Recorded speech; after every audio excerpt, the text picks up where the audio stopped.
ഈ ഇലയുടെ അകം കണ്ടോ ഉണ്ടോ, നല്ല സൂപ്പറാണ്. ഇതുണ്ട് ഫില്ലിംഗ് ഒക്കെ അതേപോലെ ഇരിക്കും. നല്ല വായിലിട്ട് അലുത്ത് പോകുന്ന ടൈപ്പാണ്. ഇതുകൂടെ ഞാൻ കട്ടൻ കൊടുത്ത് വെച്ചിട്ടുണ്ട്, കട്ടൻ കാപ്പി. അപ്പം നമ്മുടെ പുതിയൊരു വീഡിയോയിലേക്ക് എല്ലാവർക്കും സ്വാഗതം. അപ്പോൾ ഇന്ന് നമ്മളൊരു ഇലയടയാണ് ഉണ്ടാക്കാൻ പോകുന്നത്. അപ്പം നാട്ടിൽ നിന്ന് അനിയത്തിയുടെ മോൻ വന്നപ്പം കുറച്ച് ഇല കൊണ്ടുവന്നായിരുന്നേ. അപ്പോൾ അത് ഞാനിങ്ങനെ വെച്ചിരിക്കുമായിരുന്നു. ഇവിടെ മധുരമുള്ള പലഹാരത്തിനോടൊന്നും ആർക്കും വലിയ താല്പര്യമില്ല, അതുകൊണ്ട് ഇത് ഞാൻ ഇങ്ങനെ വെച്ചോണ്ടിരിക്കുകയാണ്. അപ്പോൾ ഇത്രയും പരുവായി വന്നപ്പോഴത്തേ ഇപ്പം ഫ്രിഡ്ജിനകത്ത് വെച്ചിട്ട് അന്നേരം ഇനിയിപ്പോൾ അവിടുന്ന് കൊണ്ടുവന്ന് നല്ലത് കളയണ്ടല്ലോ എന്ന് വിചാരിച്ച് ഞാനോർത്ത് നമുക്ക് പൊടിയൊക്കെ വാട്ടി കഴിച്ചിട്ട് ഒരു ഇലയട ഉണ്ടാക്കാറുണ്ട്. അപ്പം അത് നമുക്കുണ്ടാക്കാം. അപ്പം വീഡിയോ കണ്ടുകൊണ്ടിരിക്കുന്ന സമയത്ത് നിങ്ങൾക്ക് എൻ്റെ ചാനൽ ഇഷ്ടപ്പെടണം, ഒന്ന് സബ്സ്ക്രൈബ് ചെയ്യാൻ മറക്കരുത്, അതുപോലെ ലൈക്ക് ചെയ്യാനും മറക്കരുത്. അപ്പോൾ ഞാൻ വെള്ളം തിളപ്പിക്കാനായിട്ട് വെച്ചിട്ടുണ്ട്. നമ്മുടെ പൊടിയൊന്ന് വാട്ടിപ്പഴിച്ചിട്ടുണ്ടാക്കുകയാണെങ്കിൽ നല്ല മയവും നല്ല ടേസ്റ്റും കിട്ടും നമ്മുടെ ഇടയ്ക്ക്. അപ്പം അതൊന്ന് കുഴച്ചിട്ട് നമുക്കതിലേക്കുള്ള ഫില്ലിങ്ങും കൂടെ റെഡിയാക്കി എടുക്കണം. നമ്മൾ ശർക്കരയല്ല യൂസ് ചെയ്യുന്നത്, പഞ്ചസാര വെച്ചാണ് ഫില്ലിങ് റെഡിയാക്കി എടുക്കുന്നത്. അപ്പം നമുക്കതും കൂടെ ഒന്ന് റെഡിയാക്കി എടുക്കാം. അപ്പോൾ അതെങ്ങനെയാണ് ഉണ്ടാക്കുന്നതെന്ന് കണ്ടിട്ട് ഞാൻ ഉണ്ടാക്കുന്ന രീതിയാണ് നിങ്ങളെ കാണിച്ചു തരുന്നത് കേട്ടോ. അപ്പോൾ എങ്ങനെയാണ് ഉണ്ടാക്കുന്നത് നമുക്കൊന്ന് കണ്ടാലോ. വീഡിയോ ഇഷ്ടപ്പെടുവാണെങ്കിൽ നിങ്ങളുടെ ഫ്രണ്ട്സിനും റിലേറ്റീവ്സിനും ഒക്കെ ഒന്ന് വീഡിയോ ഒന്ന് ഷെയർ കൂടെ ചെയ്ത് കൊടുക്കണേ. അപ്പോൾ നമുക്ക് നമ്മുടെ ഇന്നത്തെ റെസിപ്പിയിലേക്ക് പോയാലോ. നമ്മുടെ വെള്ളം നല്ല ഒന്നാം തരമായിട്ട് വെട്ടി തിളച്ചിട്ടുണ്ട്. ഇനി നമുക്ക് പൊടിയെടുത്തിട്ട് ഈ വെള്ളം ഒഴിച്ച് നന്നായിട്ടൊന്ന് കുഴച്ചെടുക്കാവേ. അപ്പോൾ ഞാനൊരു പാത്രം എടുത്ത് വെച്ചിട്ടുണ്ട്. അതിലേക്ക് ഇതേടെ 1 കപ്പ് പൊടി ഇട്ട് കൊടുത്തിട്ടുണ്ട്. അതിൻ്റെ കൂടെ 1/2 കപ്പ് പൊടിയും കൂടെ നമുക്ക് ഇട്ട് കൊടുക്കാവേ. ഇത് നമ്മൾ പത്തിരിപ്പൊടിയാണ് എടുത്തിരിക്കുന്നത്, നൈസ് പൊടിയെ അതാണ് എടുത്തിരിക്കുന്നത് കേട്ടോ. അപ്പം നമ്മൾ 1/2 കപ്പ് പൊടിയാണ് ഇട്ട് കൊടുത്തിട്ടുണ്ട്. 1.5 കപ്പ് പൊടിയാണ് ഇതിലേക്ക് എടുത്തിരിക്കുന്നത്. ഇതിലേക്ക് കുറച്ച് ഉപ്പിട്ട് കൊടുക്കാവേ. കുറച്ച് നെയ്യ് നമുക്ക് ഇതിലേക്ക് വെച്ച് കൊടുക്കാവേ. ഇനി നമുക്കിതൊന്ന് മിക്സ് ചെയ്യാം. അതിന് ശേഷം നമ്മുടെ തിളച്ച വെള്ളം നമുക്കിതിലേക്ക് ഒഴിച്ചു കൊടുക്കാവേ. അപ്പം വെള്ളം നമ്മൾ കുറേശ്ശെയായിട്ട് ഒഴിച്ചു കൊടുത്തിട്ട് നമുക്ക് ആവശ്യത്തിന് ആക്കിയെടുത്താൽ മതിയേ.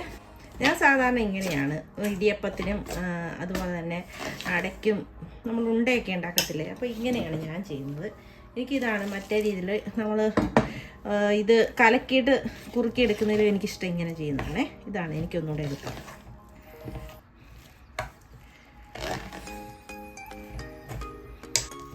കുറച്ചൊന്ന് ഒരു ചെറിയ ചൂട് മാറിക്കഴിയുമ്പോൾ നമുക്കിതൊന്ന് നന്നായിട്ട് കൈ വെച്ചൊന്ന് കുഴച്ചെടുക്കാവേ.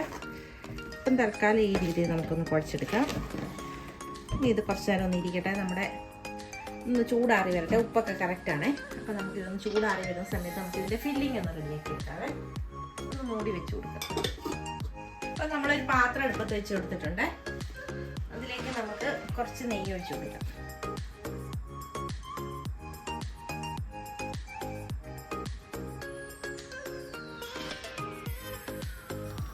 നമുക്ക് കുറച്ച് തേങ്ങ ഇട്ട് കൊടുക്കാവേ.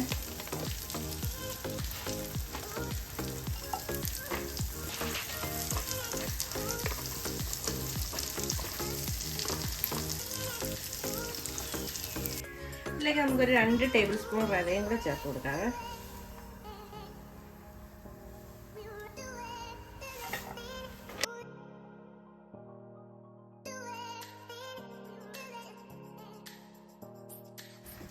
പഞ്ചസാര ആവശ്യം, മധുരത്തിന് ആവശ്യമായ പഞ്ചസാര ചേർത്ത് കൊടുക്കാവേ.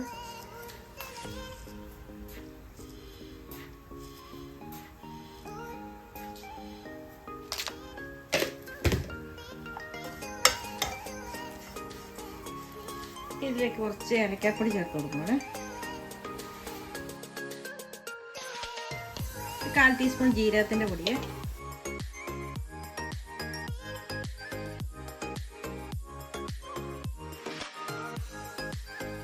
അതേണ്ട നമ്മുടെ മാവ് ഇവിടെ റെഡിയായിട്ട് ആറി വന്നിട്ടുണ്ട്. ഇനി നമുക്കിത് ഇലയെ പരത്താവേ. ഇലയെ പരത്തിയിട്ട് നമുക്ക് ഫില്ലിങ് വെക്കാം. നൈസായിട്ട് നമുക്കിത് പരത്തിയെടുക്കാവേ.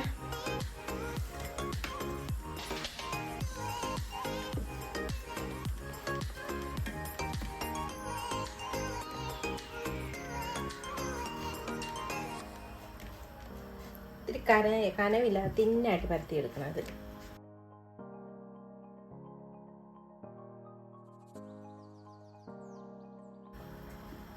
ശർക്കരക്കകത്ത് ഉണ്ടാക്കിയെടുക്കാനും നല്ലതാണ് കേട്ടോ. ഞാനിവിടെ ശർക്കരയേക്കാളും ഇഷ്ടം എല്ലാവർക്കും പഞ്ചസാരയാണേ. അതുകൊണ്ടാണ്. പിന്നെ മധുരത്തിനോട് തീരെ താല്പര്യമില്ല, എന്നാലും നമ്മുടെ ഫില്ലിങ് നമുക്ക് ഇതിലേക്ക് വെച്ച് കൊടുക്കാം.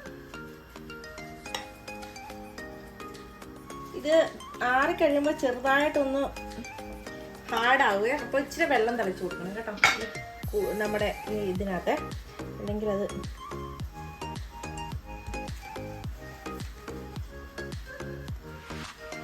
നമ്മുടെ ഒരട റെഡിയായി. ബാക്കിയുള്ളതും കൂടെ നമുക്ക് ഇതുപോലെ തന്നെ ഒന്ന് റെഡിയാക്കി എടുക്കാം.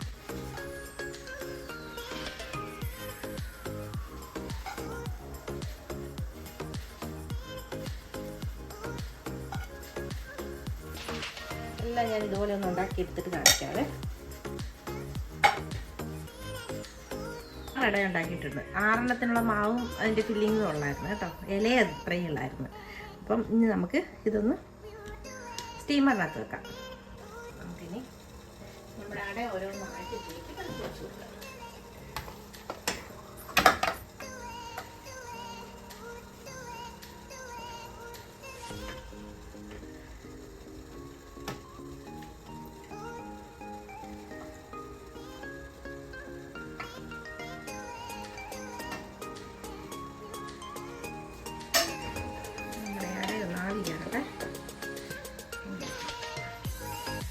അപ്പോഴത്തേണ്ട നമ്മുടെ അടിപൊളി ടേസ്റ്റുള്ള ഇലയുടെ ഇവിടെ റെഡിയായി വന്നിട്ടുണ്ട്. കണ്ടോ, ഇത് കേട്ടോ നല്ല സോഫ്റ്റും നല്ല ടേസ്റ്റുമാണ്.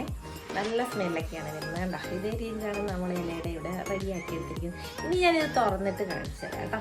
നല്ല ടേസ്റ്റാണ്. അപ്പോൾ ഇങ്ങനെ തയ്യാറാക്കി നോക്കാത്തവർ എന്തായാലും ഒന്ന് തയ്യാറാക്കി നോക്കണം. നിങ്ങൾക്ക് എന്തായാലും തീർച്ചയായിട്ടും ഇഷ്ടപ്പെടും കേട്ടോ. പല രീതിയിലും നമ്മൾ ഇലയുടെയൊക്കെ ഉണ്ടാക്കാറുണ്ട്. പക്ഷേ ഇതുപോലെ ഒരു തവണയെങ്കിലും ഒന്ന് ട്രൈ ചെയ്ത് നോക്കണേ. അപ്പം ഞാനിതൊന്ന് ചെയ്യുന്നുണ്ട്. ആവി പറക്കുന്ന ഇലയുടെ ഇതിനകത്ത് നമുക്കൊരു ശകലം എടുക്കാം. നല്ല ചൂടാണ് കേട്ടോ. അതേതുണ്ട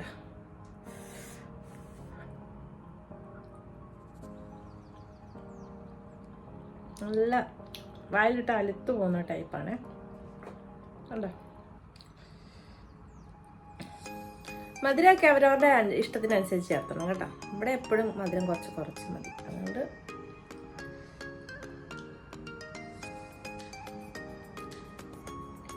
നല്ല ടേസ്റ്റ് ഉണ്ട് കേട്ടോ.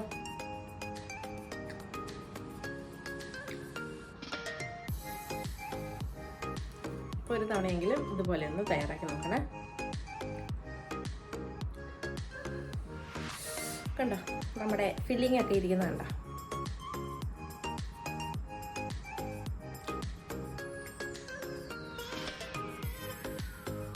നല്ല അടിപൊളി ടേസ്റ്റാണ്. ഓവറായിട്ടുള്ള മധുരമില്ല നമുക്ക് കഴിക്കാൻ പറ്റുന്നു. ഇതിൻ്റെ കൂടെ ഞാൻ കട്ടനും എടുത്ത് വെച്ചിട്ടുണ്ട്. കട്ടൻ കാപ്പി ഇതും കുടിക്കാം. ഈ ഇലയുടെ ആകും കണ്ടോ, ഉണ്ടോ, നല്ല സൂപ്പറാണ്. ഇത് കണ്ടോ, ഫില്ലിംഗ് ഒക്കെ അതേപോലെ ഇരിക്കും. ശർക്കര ഇഷ്ടമുള്ളവർക്ക് ശർക്കര ഇടാം കേട്ടോ. ഞാനിതിപ്പം ചേർത്തെന്നുള്ളത് അടിപൊളി ടേസ്റ്റാണ് കേട്ടോ. മധുരമൊക്കെ അവരവരുടെ അനുസരിച്ച് ചേർത്ത് കൊടുക്കുക. ഇതിലൂടെ ഏത്തപ്പഴവും കൂടെ ചേർത്ത് നമ്മൾ ഫില്ലിംഗ് ഉണ്ടാക്കിയാൽ അടിപൊളിയാണ് കേട്ടോ. അങ്ങനെ ചെയ്താലും നല്ലതാണ്. പക്ഷെ ഞാൻ ഏത്തപ്പഴം ചേർത്തില്ല. നാളത്തേനും കൂടെ ഇരുന്ന് കഴിഞ്ഞാൽ ചിലപ്പോൾ അത് കൊള്ളുവല്ലാതായിപ്പോയെങ്കിലോ എന്ന് വിചാരിച്ചിട്ടാണ് ഞാൻ ഇങ്ങനെ ചെയ്തിരിക്കുന്നത് കേട്ടോ. എല്ലാവരും തീർച്ചയായിട്ടും ഒന്ന് ട്രൈ ചെയ്ത് നോക്കണം. ഇഷ്ടപ്പെടുവാണോ ഒന്ന് സപ്പോർട്ട് ചെയ്യാനും ലൈക്ക് ചെയ്യാനും ഷെയർ ചെയ്യാനും കമൻറ്റ് ചെയ്യാനും മറക്കരുത് കേട്ടോ. അപ്പം നമ്മൾ ഇനി ഒരു അടുത്ത വീഡിയോയുമായി വരുന്നവരെ എല്ലാവർക്കും താങ്ക് യു.